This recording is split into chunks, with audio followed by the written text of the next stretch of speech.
हम आए हैं इस कार्य को सफल बनाने के लिए शिवाजी और महाराणा प्रताप बनके इस कार्य को सफल बनाएंगे।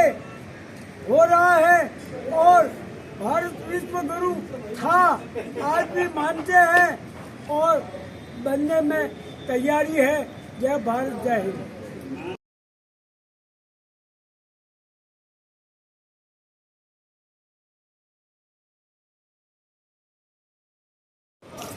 हम आए हैं इस कार्य को सफल बनाने के लिए शिवाजी और महाराणा प्रताप बनके इस कार्य को सफल बनाएंगे।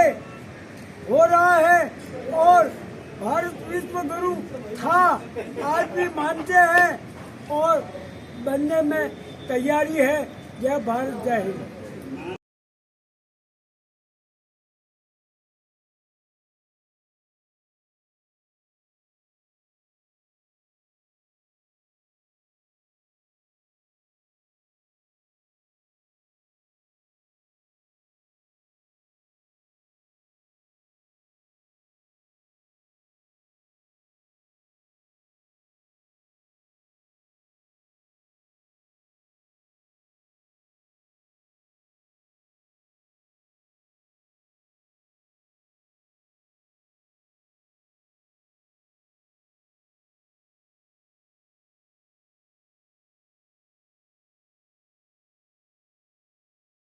स्वागत आहे आणि अभिनंदन।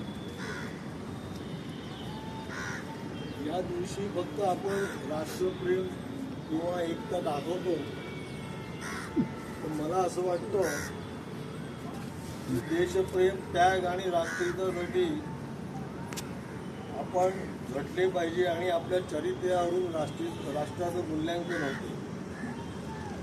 त्याच्यामुळे बघा, यांनी सांगितल्याप्रमाणे क्षत्रिय साहेबांनी कायदा व्यवस्थेचे पालन करणे, योग्य टॅक्स भरणे आणि याच्यामुळे राष्ट्राची प्रगती होते।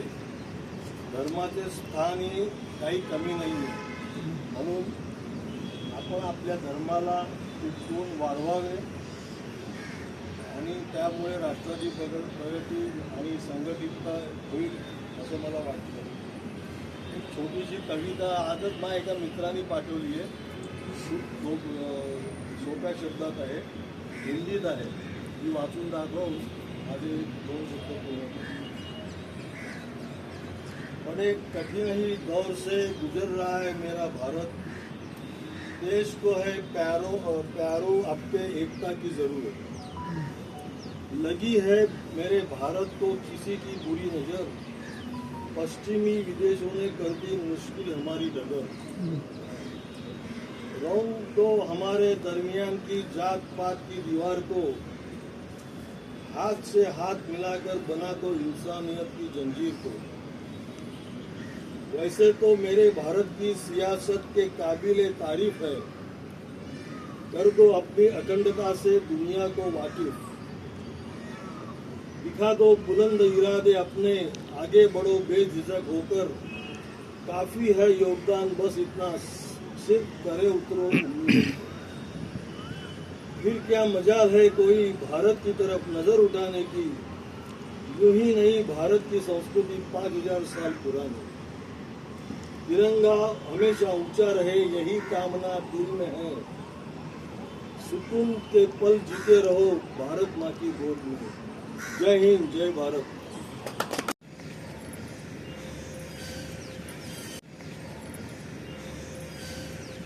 स्वागत आहे आणि अभिनंदन। या दिवशी फक्त आपण राष्ट्रप्रेम किंवा एकता दाखवतो, पण मला असं वाटतं की देशप्रेम, त्याग आणि राष्ट्रहितासाठी आपण झटले पाहिजे आणि आपल्या चरित्र्यावरून राष्ट्राचं मूल्यांकन होते। त्याच्यामुळे बघा, यांनी सांगितल्याप्रमाणे क्षत्रिय साहेबांनी कायदा व्यवस्थेचे पालन करणे, योग्य टॅक्स भरणे आणि याच्यामुळे राष्ट्राची प्रगती होते। धर्माचे स्थानही काही कमी नाही आहे, म्हणून आपण आपल्या धर्माला टिकवून वाढवावे आणि त्यामुळे राष्ट्राची प्रगती आणि संघटितता होईल असं मला वाटतं. एक छोटीशी कविता आजच मला एका मित्राने पाठवली आहे. सोप्या शब्दात आहे, हिंदीत आहे. ती वाचून दाखवून माझे 2 शब्द पूर्ण करतो. बड़े कठिन ही दौर से गुजर रहा है मेरा भारत. देश को है प्यारों आपके एकता की जरूरत. लगी है मेरे भारत को किसी की बुरी नजर. पश्चिमी विदेशों ने कर दी मुश्किल हमारी डगर. रौंद दो हमारे दरमियान की जात पात की दीवार को. हाथ से हाथ मिलाकर बना दो इंसानियत की जंजीर को. वैसे तो मेरे भारत की सियासत के काबिल तारीफ है. कर दो अपनी अखंडता से दुनिया को वाकिफ. दिखा दो बुलंद इरादे अपने, आगे बढ़ो बेझिझक होकर. काफी है योगदान बस इतना, सिर्फ करे उतरो उम्मीद. फिर क्या मजाल है कोई भारत की तरफ नजर उठाने की. यूं ही नहीं भारत की संस्कृति 5000 साल पुरानी. तिरंगा हमेशा ऊंचा रहे यही कामना दिल में है. सुकून के पल जीते रहो भारत माँ की गोद में. जय हिंद, जय भारत.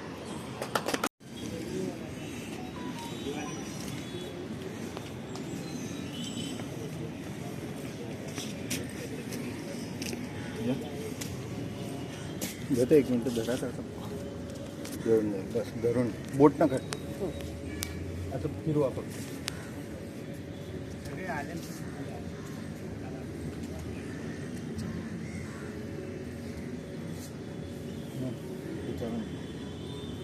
आणि मग तुमच्याकडे फिरवा.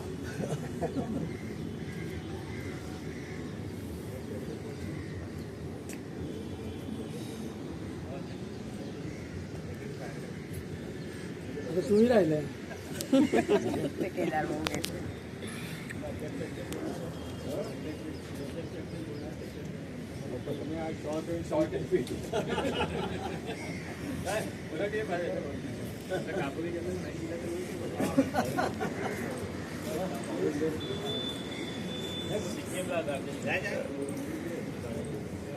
राष्ट्रगान एक आपले देशप्रेमची भावना आहे. जेव्हा आपण राष्ट्रगान म्हणतो एक एकाग्रता येते.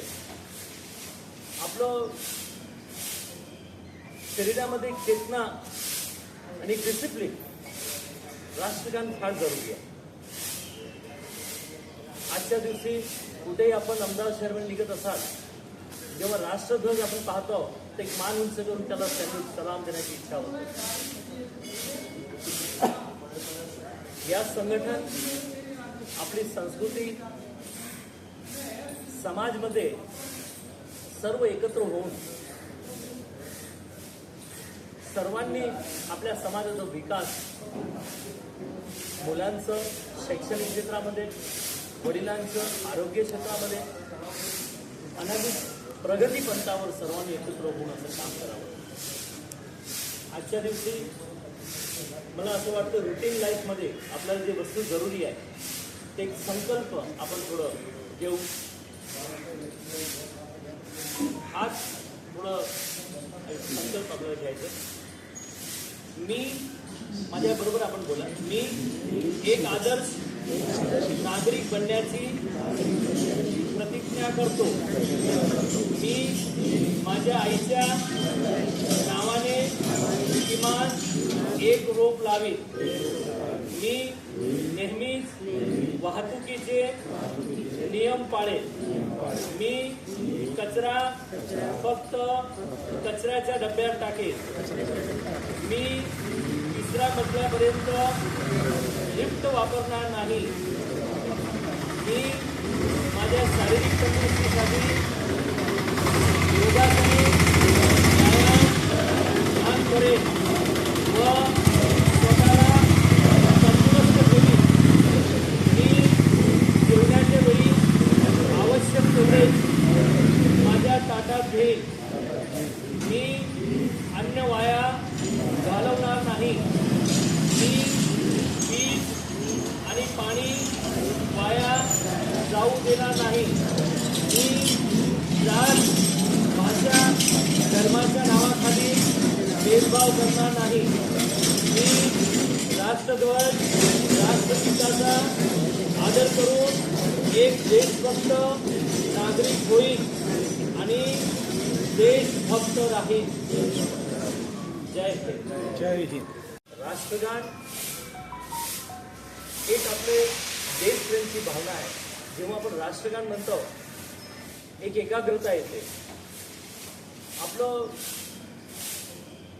शरीरामध्ये एक चेतना आणि डिसिप्लिन राष्ट्रगान फार जरुरी आहे.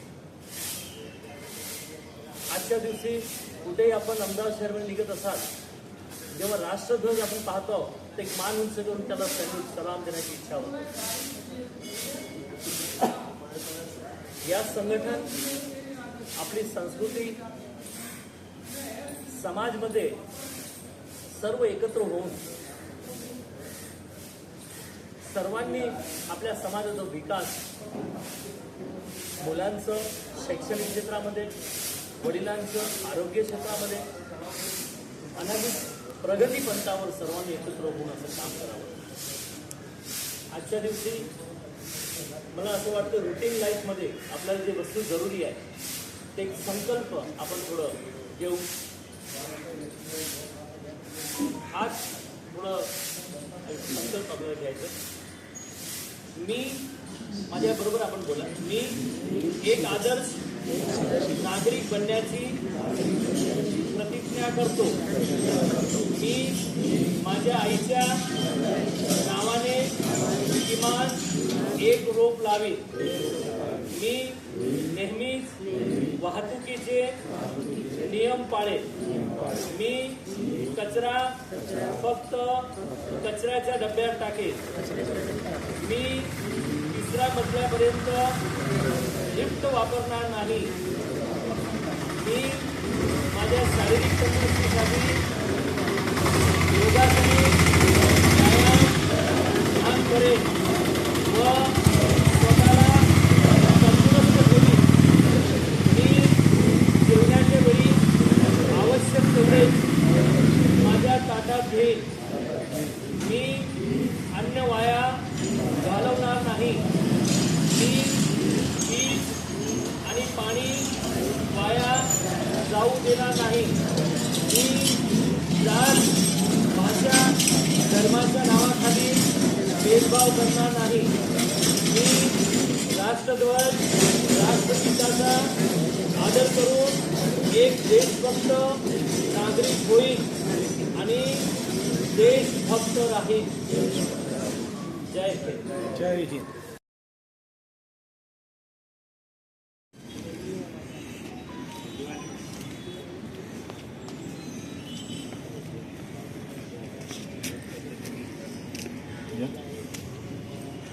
जाते एक मिनिट धरा असं जेवण जाईल. बस धरून बोट नका असं फिरू आपण.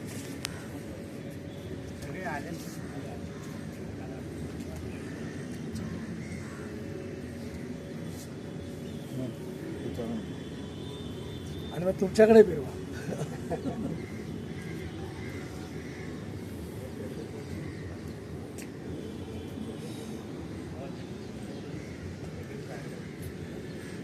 तुम्ही राहिलाय.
आला आता कसा आला ते कारण तुम्ही उलटे होते ना.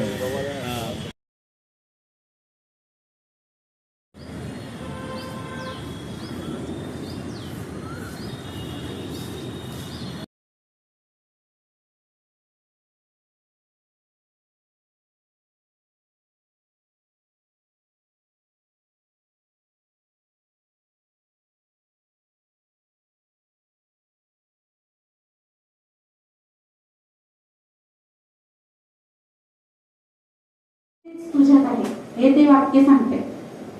उदाहरण घ्यायचं झालं तर आपली लाडकी देवता असते कुठली, संत असतात, ज्ञानेश्वर महाराज, गोंदवलेकर महाराज. आपण त्यांचं काहीतरी लहानपणापासून म्हणत असतो, दासबोध ऐकत असतो, ज्ञानेश्वरी ऐकत असतो, अगदी मनाचे श्लोक तरी ऐकलेले असतात. त्यावेळेला आपण जेव्हा त्यांच्या समाधी मंदिरामध्ये जातो तेव्हा आपल्याला तिथे गेल्यानंतर शांत वाटतं. अगदी गौतम बुद्धांची मूर्ती डोळ्यासमोर आणा, त्यांना असं बसलेलं बघून त्यांच्या त्या डोळ्यांकडे बघून सुद्धा आपल्याला खूप शांत वाटतं. 2 मिनिटं आपण आपल्या लाडक्या देवतेच्या देवळामध्ये गेलो की आपण देहभान विसरतो, आपण त्याच्याकडे फक्त बघत राहतो किंवा डोळे मिटतात, किंवा अजून मोठा भक्त असेल तर डोळ्यातनं अश्रुधारा वाहतात. दुःखाच्या नसतात, सुखाच्या नसतात. बाहेर आल्यानंतर आपल्याला असं वाटतं की का रडत होते मी, काय कारणच नाहीये, पण मी त्याला भेटले. त्याच्यातल्या आणि माझ्या तत्वाची 1 सेकंदासाठी, काही क्षणांसाठी तादात्म्य झालं, म्हणून माझ्यातलं आणि त्याच्या तत्वमसी हे तिथे आपल्याला दिसलं. हे आपल्याला जेव्हा आयुष्यभर म्हणजे कायम हे जेव्हा राहील. पण आपलं सध्या काय होतंय, मी कुणाची तरी आई आहे, मी कुणाची तरी मुलगी आहे, मला ऑफिसमध्ये मी या पदावर आहे, माझी काहीतरी कर्तव्य आहेत, हे इतकी लेपन आपण आपल्या त्या तत्वाच्या वरती लिंपून घेतलेत ना की ते कुठं आहे आणि ते कसं आहे हेच आपल्याला दिसत नाहीये. काही शास्त्र म्हणतात आत्मा इथे असतो, इथे असतो, कुठेही असेल, तुम्हाला दिसतच नाहीये. आपल्याला आपण म्हणतो की आतले अवयव सुद्धा कुठे दिसतात, पण आजकाल ते सोनोग्राफी वगैरे करून ते सुद्धा दिसतात, ते सुद्धा बदलतात. लहानपणी मी आपल्याला सगळ्यांना आठवत असेल, आपण सगळ्यांना 5-5, 10-10 किलोमीटर धावत जायचो. बीपी झाल्यानंतर हृदय कसं साथ देणार नाही, तसं आतमध्ये ते जे काहीतरी आहे त्याला शास्त्रांनी काय सांगितलं, सत, चित आणि आनंद.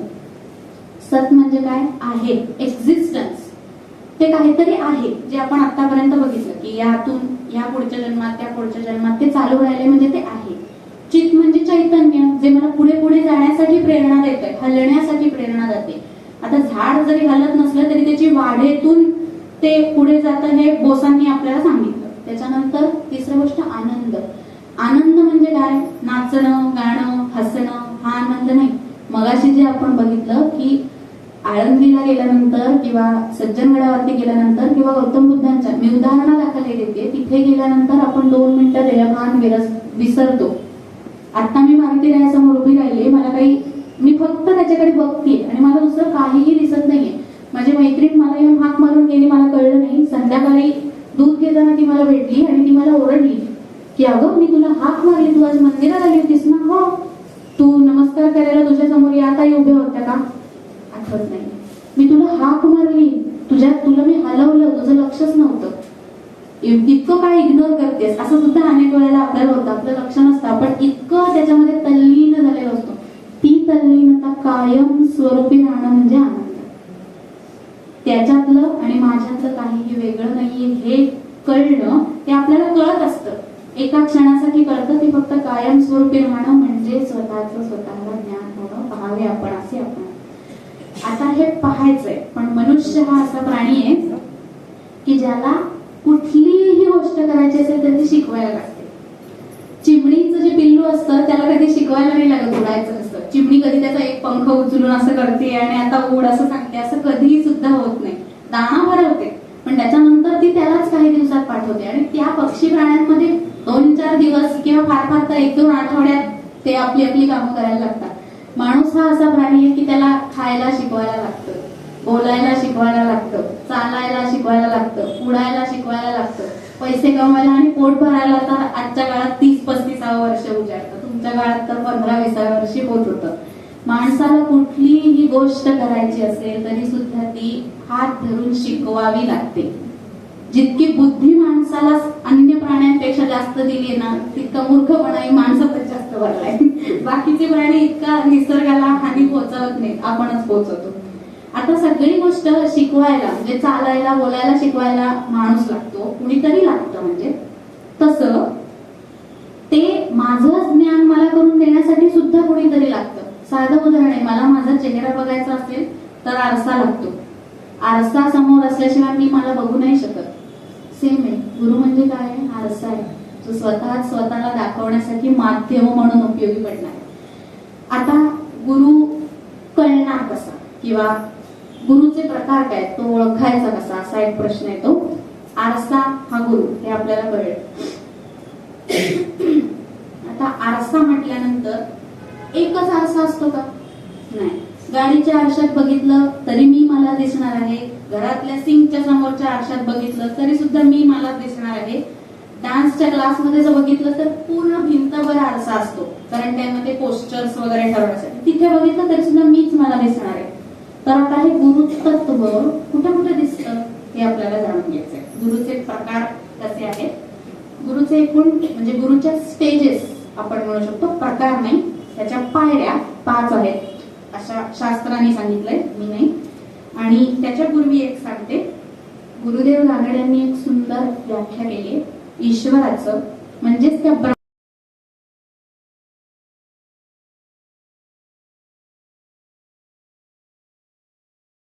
ज्ञान म्हणजे एक्झॅक्टली आहे काय, ज्ञानाची व्याख्या काय आहे. संतांनी सांगितले, ज्ञानेश्वरांनी सांगितले, साधी अल्टिमेट ज्ञान अशी एक हे आहे, परमज्ञान म्हणून जी गोष्ट असते. साधं उत्तरे, ज्ञान म्हणजे काय, पहावे आपण असे आपण, स्वतःला पाहायचंय. आता स्वतःला पाहायचंय म्हणजे काय, मी रोजच बघते, आरशात बघते, जाता येताना कुणीतरी मला सांगतो तुझी टिकली सरकली आहे, तिथे माझ्या लक्षात येतं, पटकन मी आरशात बघते, मला दिसतं मी अनघ आहे. कुणी मला विचारतं तू कोण आहेस, मी अनघ आहे, साधं उत्तर आहे. कुठला मुलगा असेल, माझं नाव प्रसाद आहे, कुणीही विचारलं तू कोण आहेस की मी माझं नाव सांगते. मग मी म्हणजे माझं नाव आहे का फक्त, मी अनघा आहे. बरं, मला जन्माला आले, माझ्या आई वडिलांनी माझं नाव अनघा ठेवलं, कोणा मुलाचं नाव प्रसाद ठेवलं, जे काही असेल ते आयुष्यभर मी ते नाव घेऊन जगते. त्या अनघा नावाच्या खाली खूप कोण आहे अनघा असं कोणी विचारलं तर आजूबाजूची लोक सांगतात एक छोटीशी मुलगी आहे, असं असं आहे, असे असे केस आहेत, असे असे डोळे, असं असं बोलते, असं असं नाचते, जे काही असेल ते, एवढी एवढी उंची आहे, एवढी एवढी जाड आहे, जे काही असेल ते. पण आता हे अनघा हे नाव, आणि मी आता बद्रमध्ये मी आले, मला असा असा चेहरा माझा आहे. अजून 1 वर्षांनी 4 वर्षांनी मी तशीच राहणार आहे का? मोठे सगळेजण तुम्ही आहात, लहानपणी पण वेगळे दिसत होतो, थोडे मोठे झाल्यावर वेगळे, अजून वेगळे, शरीर बदललं, चेहरा बदलला, सगळंच बदललं. म्हणजे तेही कॉमन नाहीये, कायम सतत नेहमी टिकून राहणार ते नाहीये. शरीर बदलतं, स्वभाव सुद्धा बदलतो. आता काही जण सांगतात गोड आवाजाची एक मुलगी आहे, तिचं नाव कार्तिकी गायकवाड. आता आपण कट्यार नाटकात बघितलेलं आहे सगळ्यांनी की एक खाल्ल्यानंतर पदार्थ आवाज गेला, इतक्या वर्षांची तपश्चर्या, म्हणजे त्या पंडितजींना ओळखावा आवाजामुळे, तर आवाज गेला. म्हणजे आतमधले गुण वगैरे सांगायचे, गुण सुद्धा बदलतात. लहानपणी एखादा मुलगा असतो ज्याला चॉकलेट खायची प्रचंड, त्या कॉलनीमध्ये तो फेमस असतो की रोज 5 चॉकलेट खाणारा हा मुलगा. आता 5 चॉकलेट खातो, आयुष्यभर तो काही 5 चॉकलेट खातो, तो त्याचा स्वभाव झाला का? गुणदोषही बदलतात. एखादी नवीन गोष्ट मी आत्मसात करते, दुसऱ्या ठिकाणी गेले, काहीतरी वेगळं ज्ञान गेलं, सगळं बदललं, असं सुद्धा होऊ शकतं. नाव माझं ठेवलं, त्याच्यानंतर मला ठीक आहे अनघा तू आहेस हे ठरलं.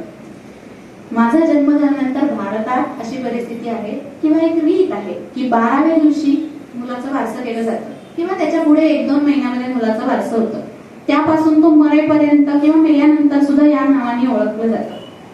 आता 12व्या दिवसाच्या अलीकडे माझं नाव अनघा होतं का? नव्हतं. तरी मी अस्तित्वात होते, होते. मग तेव्हा काहीतरी बाळ्या, बंड्या, गुंडू, सोनू अशी नावं असतात, म्हणजे कुठल्या तरी नावाने मला संबोधलं जातं. ठीक आहे, मग जन्म झाला तेव्हापासून मृत्यू होईपर्यंत अस्तित्वात असणाऱ्या मला मी असं म्हणतात, हे खरं मानता. मग माझा जन्म ज्या दिवशी झाला त्याच्या आधी मी अस्तित्वात नव्हते का? नाही, आईच्या पोटात तर 9 महिने होते की. म्हणजे तेव्हा मला आकार नव्हता, लिंग नव्हतं, मी स्त्री आहे, पुरुष आहे, छोटी आहे, मोठी आहे, काही माहित नव्हतं, पण माझं अस्तित्व होतं. मी म्हणून कुणीतरी होते आहे. आता 9 महिने होते, त्याच्या आधी माझं अस्तित्व नव्हतं का? होतं. वडिलांच्या उदरातून जेव्हा आईकडे आले त्याही वेळेला माझं अस्तित्व होतच की. मेल्यानंतर सुद्धा माझं नाव म्हणून काहीतरी राहणार आहे काही दिवसांसाठी, अशी एक कुणीतरी होती. किंवा काही नाही झालं तर भविष्यात श्राद्ध केलं तर माझी अशी अशी आजी होती असं म्हणणार तरी कुणीतरी असेल, जे मेल्यानंतर सुद्धा काहीतरी अस्तित्वात राहणार आहे ना. म्हणजे जन्म व्हायच्या आधी, जन्म म्हणजे मी जिवंत असताना आणि मी मेल्यानंतर, याच्यामध्ये मी नावाचं काहीतरी चालू आहे ना. ते का चालू आहे? मी म्हणजे कोण आहे? नाव मी नाही, आकार मी नाही, गुणदोष मी नाही, स्वभाव मी नाही, पण तरीही मी आहे ना. मी किंवा एखादी व्यक्ती ही आहे, मग ती कोण आहे? म्हणजे मी कोण आहे हा प्रश्न सगळ्यात महत्वाचा आहे भारतीय तत्वज्ञानामध्ये. मग मी कोण आहे, माझा जन्म का झाला, हा त्याच्या मागून येणारा दुसरा प्रश्न. जन्म का झाला तर त्याचं एक उत्तर दिलं जातं श्लोक म्हणून.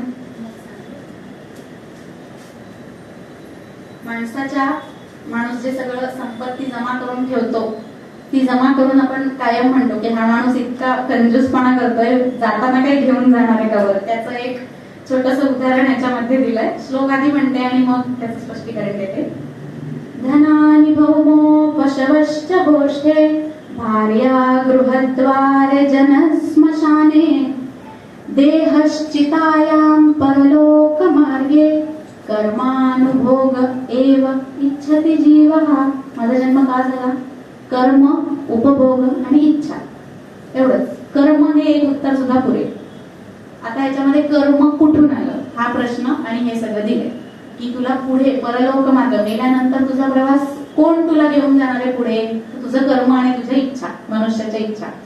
मी जे साचवून ठेवतोय ते माझ्या मागे कसं कसं सुटत जाणार आहे हे या श्लोकामध्ये सांगितलंय. अत्यंत सगळ्या माणसांनी, मनुष्य म्हणून जन्माला आलेल्या माणसांनी आयुष्यभर लक्षात ठेवण्यासारखा श्लोक आहे.